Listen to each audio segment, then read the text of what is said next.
Hello friends, नमस्कार। मैं Shivlal Kumar believer study में फिर से आपका स्वागत करता हूं। हम पढ़ रहे थे नॉन फाइनाइट। नॉन फाइनाइट भी 3 प्रकार के होते हैं। एक तो जेरंड होता है, दूसरा इन्फिनिटिव होता है, तीसरा होता है पार्टिसिपल। तो जेरंड और इन्फिनिटिव का हमने अध्ययन कर लिया और अब पढ़ रहे हैं हम पार्टिसिपल। पार्टिसिपल भी 3 प्रकार के होते हैं। एक तो होता है प्रेजेंट पार्टिसिपल,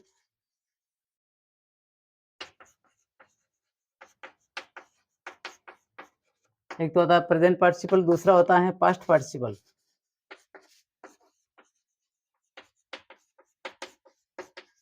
और तीसरा होता है परफेक्ट परफेक्ट पार्टिसिपल। ये 3 प्रकार के पार्टिसिपल होते हैं जो किसी भी परिस्थिति में अनचेंजेबल होते हैं, बदलते नहीं हैं, ज्यों के त्यों रहते हैं। इनका अलग-अलग यूज़ बताएँगे, इनका अलग-अलग परिचय बताएँगे। तो सबसे पहले चलते हैं प्रेजेंट पार्टिसिपल में। प्रेजेंट पार्टिसिपल किसे कहते हैं? यानी वर्ब की आईएनजी फॉर्म, वर्ब की आईएनजी फॉर्म। वर्ब का चौथा रूप, क्रिया का चौथा रूप यानी मेन वर्ब की फोर्थ फॉर्म, उसे हम आईएनजी फॉर्म कहते हैं। आईएनजी फॉर्म को हम प्रेजेंट पार्टिसिपल के नाम से जानते हैं। इसका क्या यूज़ है? इसका यूज़ एक तो होता है टेंस में, टेंस में होता है। टेंस में कैसे होता है? ये हर continuous tense,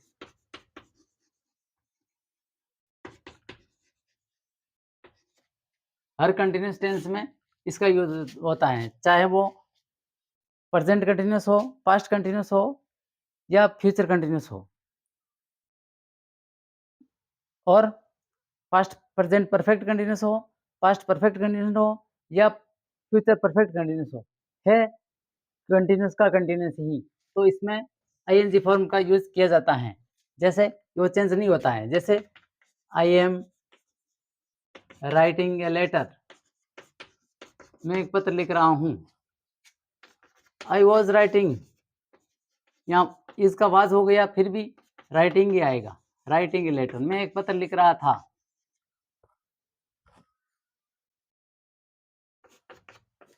I shall have, I shall be writing a letter, मैं एक पत्र लिख रहा हूँगा। तो यहाँ पे एम, वाज, शैल बी या shall have, will have, been, ये जो फ्यूचर परफेक्ट कंटीन्यूअस वाला आ गया, या was, had been, has been आ गया, हैज़ बीन, हैव बीन आ गया। इसमें मान लो इसमें हैड बीन आ गया, shall have been, will have been, since for का प्रयोग हो रहा है, उसमें भी आईएनजी वाला ये जो फॉर्म है, ये का ये रहता है, चेंज नहीं होता है। तो इसका यूज़ हम टेंस में भी करते हैं, हर कंटीन्यूअस टेंस में। हर कंटीन्यूअस टेंस का मतलब तीनों टेंस के, छहों टेंसों में ये इसका यूज़ होता है आईएनजी फॉर्म का, हर टेंस, हर कंटीन्यूअस में, चाहे वो निश्चित हो, अनिश्चित हो। दूसरा इसका यूज़ किस में होता है? एक एडजेक्टिव के रूप में होता है। दूसरा यूज़ एडजेक्टिव के रूप में।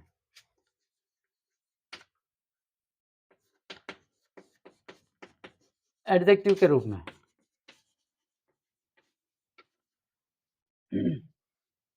यहाँ पे एक सवाल खड़ा होता है कि प्रेजेंट पार्टिसिपल और जेरेंड में क्या डिफरेंस है? जबकि जेरेंड में भी आईएनजी फॉर्म ही होती हैं और इसमें भी आईएनजी फॉर्म ही होती हैं, तो फिर क्या डिफरेंस है? क्या अंतर है? जिससे कि ये पता चले कि ये एडजेक्टिव है, मतलब ये प्रेजेंट पार्टिसिपल है या जेरेंड है। तो ये पता चलता है कि जैसे ये तो टेंस में भी आता है, एक तो पहली बात हर कंटीन्यूअस टेंस में आता है। दूसरा पता ये लगाना है कि ये एडजेक्टिव का काम करता है, जबकि वो नाउन का काम करता है। जो नाउन के रूप में आता है, वो हम जेरंड का रूप कहेंगे, उसे जेरंड के नाम से जानेंगे। और ये जो एडजेक्टिव के रूप में आता है उसे हम प्रेजेंट पार्टिसिपल के रूप में समझेंगे। जैसे ऐसा ए रनिंग लाइन या ऐसा ए जंपिंग मंकी। मैंने एक कूदते हुए बंदर को देखा या एक दौड़ते हुए लायन को देखा। तो ये लायन एंड मंकी ये क्या है? नाउन है। नाउन है, यहाँ ऑब्जेक्ट के रूप में आ रहे हैं लेकिन नाउन है। तो नाउन की जो विशेषता बताता है उसे हम एडजेक्टिव कहते हैं, विशेषण कहते हैं। तो यहाँ ये इससे पहले आ गया, नाउन से पहले आ गया रनिंग लायन यानी दौड़ता हुआ शेर। कैसा शेर? दौड़ता हुआ। कौन कैसा बंदर? जो कि आपने देखा जंपिंग मंकी यानी कूदता हुआ बंदर। तो इस प्रकार से जो वर्ड आते हैं जंपिंग, रनिंग, नाउन के पहले जो उसकी विशेषता बताने के लिए जो आईएनजी फॉर्म वाला जो वर्ब आता है उसे हम एडजेक्टिव का नाम देंगे, एडजेक्टिव कहेंगे और उसे हम प्रेजेंट पार्टिसिपल के अंदर रखेंगे। ये अनचेंजेबल है, ये भी, ये इसको चेंज नहीं किया जा सकता है। चाहे यहाँ पे सी भी हो जाए, मान लो मैं देखता हूँ आई सी, तो भी कोई चेंज नहीं होगा। आई सी मैं देखता हूँ ए रनिंग लाइन, मैं दौड़ता हुआ लाइन देखता हूँ। या यहाँ पे ही सी वे देखता है, या सी सी सी ए जंपिंग मंकी, वे एक कूदता हुआ बंदर देखती हैं। तो भी इसमें कोई चेंज नहीं आएगा। यहाँ पे टेंस में चेंज कर दिया फिर भी यहाँ चेंज नहीं आएगा, क्योंकि ये एडजेक्टिव का रूप है, इसलिए हम इसे प्रेजेंट पार्टिसिपल कहेंगे। जबकि जेरंड के अंदर ऐसा नहीं होता है, उसमें आईएनजी फॉर्म नाउन नाउन के रूप में आएगी या ऑब्जेक्ट के रूप में आएगी या कॉम्प्लीमेंट के रूप में आएगी। तो चलते हैं next, past participle.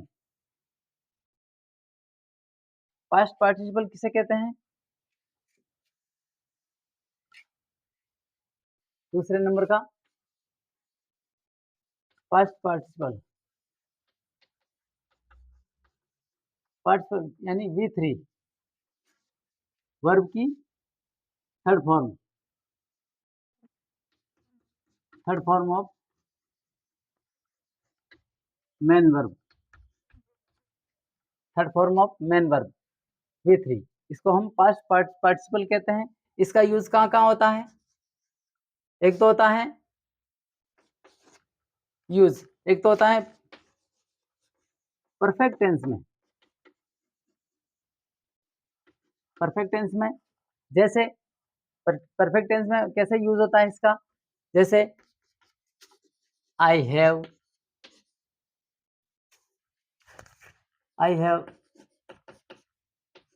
Written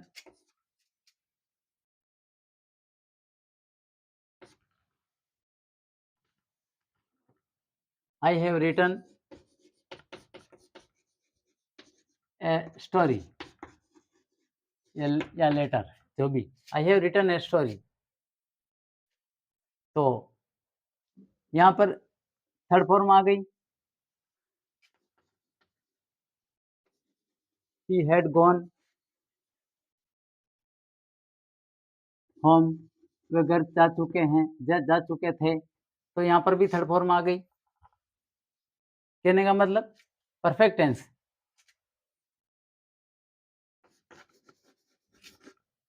they will have gone home then, वे तब तक घर जा चुके होंगे।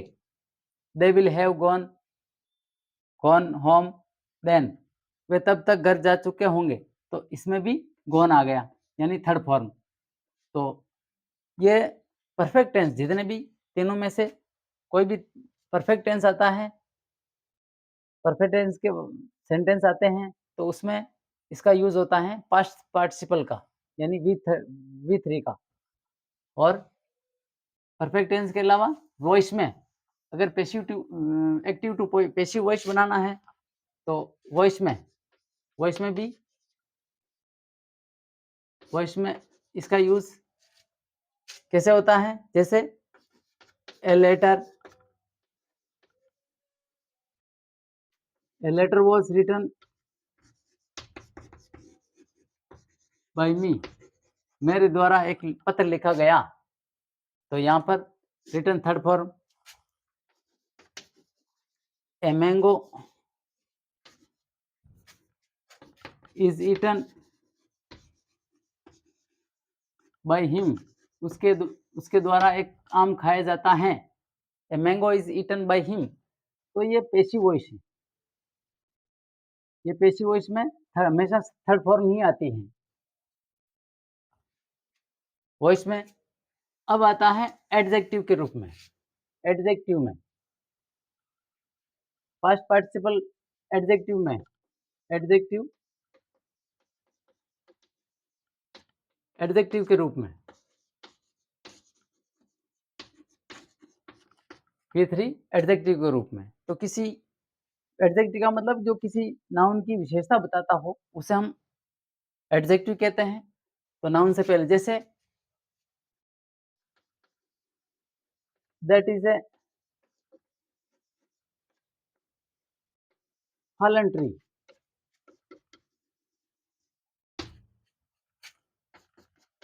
आई एम ए टायर्ड मैन, मैं एक थका हुआ आदमी हूँ। वो एक घिरा हुआ पेड़ है। दिस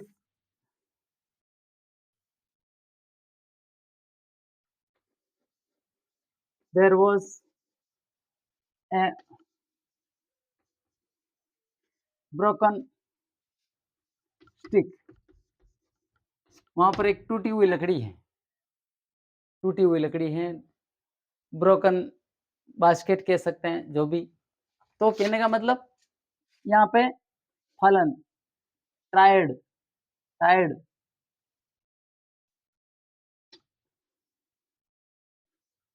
सॉरी स्पेलिंग मिस्टेक हो गई, टायर्ड। यहाँ पर फलन टायर्ड ब्रोकन, यानी थर्ड फॉर्म आ रही है सभी की। सभी में थर्ड फॉर्म आ रही, तो ये थर्ड फॉर्म किसके लिए आ रही? ट्री, मैन, स्टिक, लकड़ी। That is a fallen tree, वो एक घिरा हुआ पेड़ है। I am a tired man, मैं एक थका हुआ आदमी हूँ। There was there was a broken stick, वहां पे एक टूटी हुई लकड़ी थी। टूटी हुई लकड़ी थी, तो ये लकड़ी की विशेषता बताई जा रही, टूटी हुई, थका हुआ, फालन, गिरा हुआ। तो कहने का मतलब जो एक्शन हमारे सामने नहीं हुआ और हमारे जाने से पहले जो कुछ होना था हो गया, अभी नहीं हुआ, हमने नहीं देखा, उसकी टूटती हुई दशा को हमने नहीं देखा, थकती हुई स्थिति को नहीं देखा, वो पहले से ही हो गया।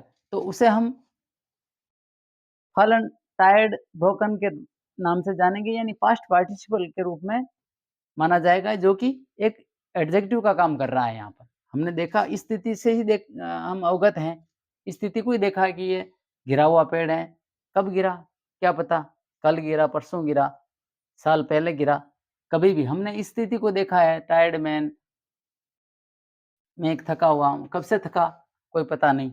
तो इस प्रकार से जो थर्ड फॉर्म आती है, वो किसी नाउन की, ये नाउन ट्री, मैन, स्टिक की विशेषता बताती है, तो इसे हम एडजेक्टिव का नाम देंगे और ये पास्ट पार्टिसिपल के अंदर माना जाएगा। अब चलते हैं पास्ट पार्टिसिपल के बाद में परफेक्ट पार्टिसिपल। परफेक्ट पार्टिसिपल क्या होता है और इसका क्या यूज है? Last one, perfect participle, third type participle, perfect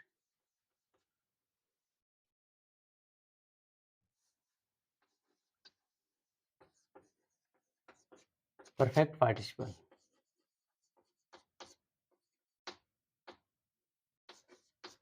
perfect participle का मतलब होता है हैविंग प्लस V3 या हैविंग प्लस पास्ट पार्टिसिपल।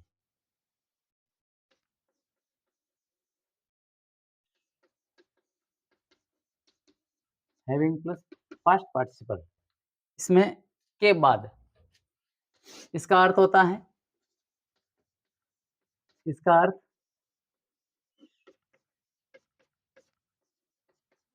के बाद होता है,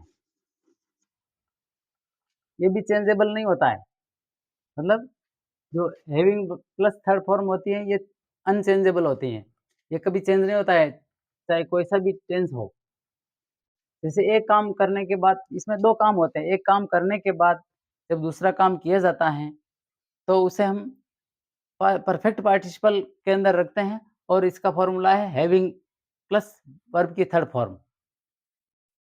जैसे मैंने अपना गृह कार्य पूरा करने के बाद, हिंदी में लिख रहा हूँ, के बाद स्कूल गया या मैं अपना गृह कार्य पूरा करने के बाद स्कूल गया। ठीक है, तो हैविंग जो काम पहले करते हैं उसको हैविंग में रखना है, having plus third form. Having finished my homework,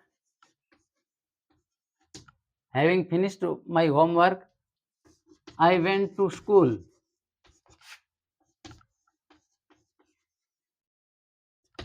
having finished my homework I went to school.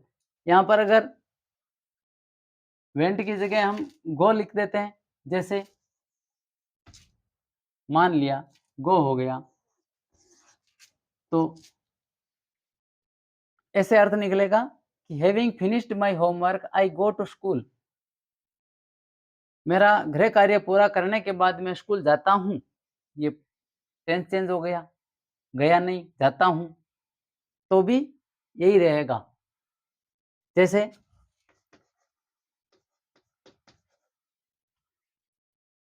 Having cooked